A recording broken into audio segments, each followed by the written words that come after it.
नमस्कार सर्वांचे आपल्या ऐका मराठी या यूट्यूब चॅनलवर स्वागत आहे. तुम्ही कधी विचार केलाय का की काही लोक आयुष्यात खूप सहजपणे यश, संपत्ती आणि आरोग्य मिळवतात आणि काही जण म्हणजे आयुष्यभर फक्त संघर्षच करत राहतात. हो ना, म्हणजे हा प्रश्न प्रत्येकालाच कधीतरी पडतो. अगदी बरोबर. आणि ह्या मागचं रहस्य बाहेर कुठेही नसून ते आपल्याच मेंदूमध्ये दडवलेलं आहे. आज आपण the power of your subconscious माइंडमधील सर्वात पॉवरफुल आयडियाज समजून घेणार आहोत. हो, the power of your subconscious mind हे डॉक्टर जोसेफ मर्फी यांनी लिहिलेलं एक अत्यंत प्रभावशाली पुस्तक आहे. आणि हे पुस्तक का महत्वाचं आहे? कारण हे जगभरात लाखो लोकांनी वाचलेलं आणि अनेकांचं आयुष्य बदलणारं पुस्तक आहे. नक्कीच. गेल्या 60 वर्षांहून अधिक काळ हे पुस्तक लोकप्रिय आहे. कारण यात लेखकाने मेंदू, मन आणि आपल्या इच्छा यांसारख्या गुंतागुंतीच्या विषयांना अतिशय सोप्या भाषेत मांडलं आहे. खरं तर हे केवळ एक थिअरी असलेलं पुस्तक नाहीये. ह्यात असे प्रॅक्टिकल उपाय आहेत जे आपण आजपासूनच वापरू शकतो. अगदी बरोबर. तर मग आपण आपल्या मुख्य विषयाकडे वळूया का? हो. चला तर मग ह्या सखोल चर्चेला म्हणजे या डीप डाईव्हला सुरुवात करूया आणि समजून घेऊया की आपलं मन नक्की कसं काम करतं. तर पहिली आणि सर्वात महत्त्वाची कल्पना आहे आपल्या मनाचे 2 भाग. एक कॉन्शियस म्हणजे जागृत मन आणि दुसरं सबकॉन्शियस म्हणजे सुप्त मन. म्हणजे हे नक्की कसं काम करतं? बरं, कॉन्शियस मन हे विचार करणारं आणि निर्णय घेणारं मन आहे. आपण म्हणूया की हे एका वॉचमनसारखं काम करतं. अच्छा, म्हणजे जे तर्क करतं ते. होय.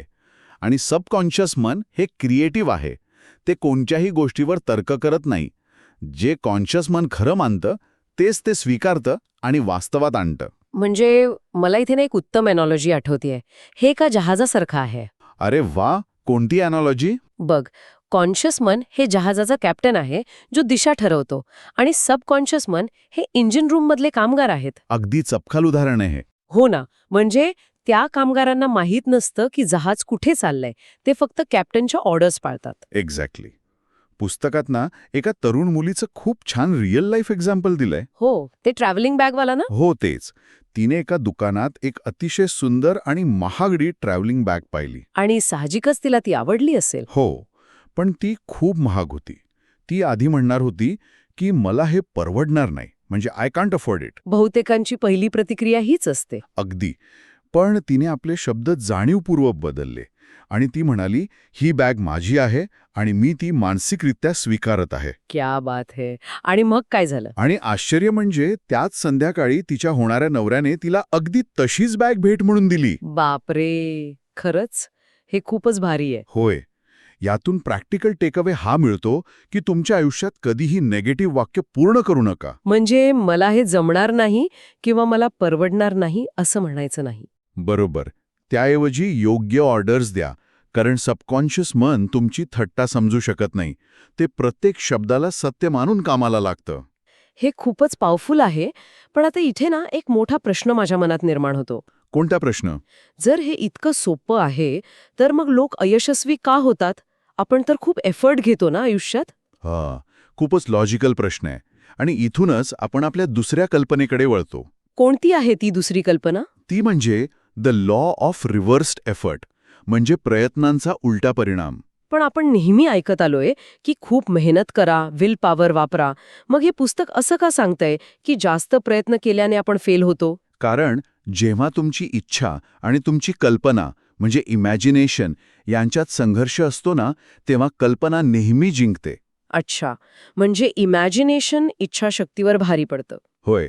तुम्ही जेवढी जास्त मानसिक जबरदस्ती कराल तेवढा उलटा परिणाम होतो. सबकॉन्शियस मन बळजबरीला नाही तर विश्वासाला प्रतिसाद देतं.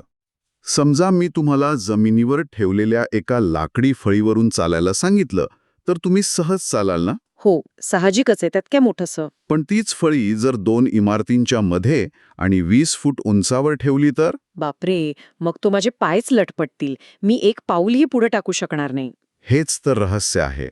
तुमची चालण्याची इच्छा असतेच, पण खाली पडून हाडं मोडण्याची भीती किंवा ती कल्पना जास्त प्रबळ असते आणि तुम्ही चालू शकत नाही. अरे हो, म्हणजे माझी कल्पना शक्ती माझ्या इच्छाशक्तीला पूर्णपणे हरवते. अगदी बरोबर. म्हणूनच ह्याचा प्रॅक्टिकल टेकअवे असा आहे की टेक इट इझी, शांततेत घ्या. म्हणजे आपण जबरदस्तीने पॉझिटिव्ह विचार करण्याचा प्रयत्न करू नये.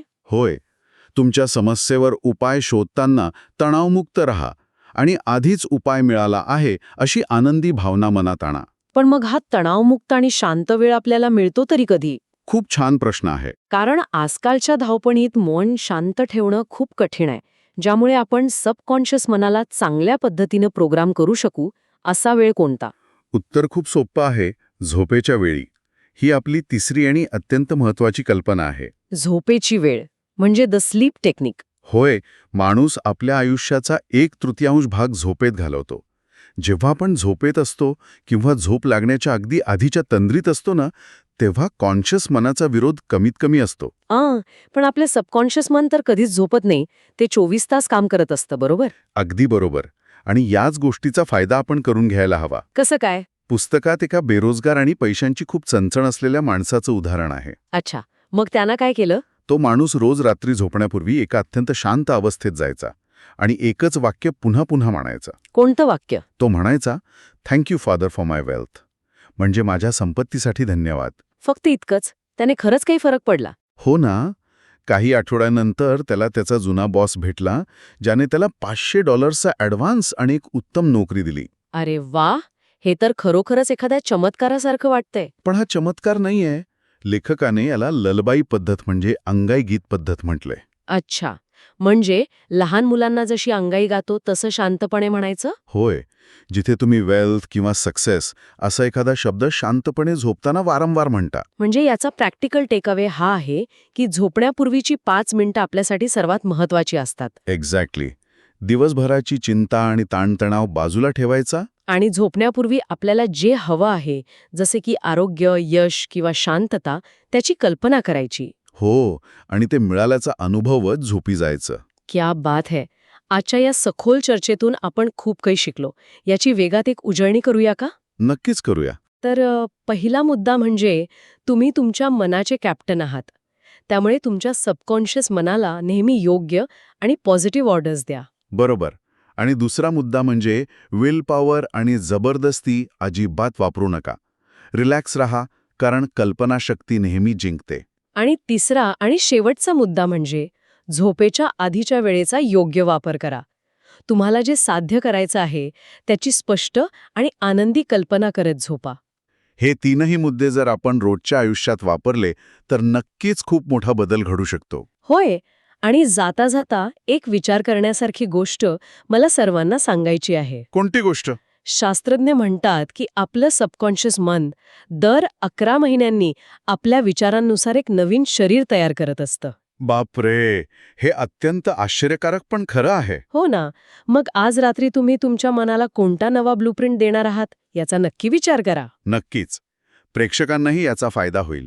तुम्हाला यापैकी कोणती आयडिया सर्वात जास्त उपयोगी वाटली? कमेंट करून नक्की सांगा आणि आपल्या चॅनलला सबस्क्राईब करायला विसरू नका. पुन्हा भेटूया पुढच्या भागात. तोपर्यंत सकारात्मक विचार करत रहा. धन्यवाद.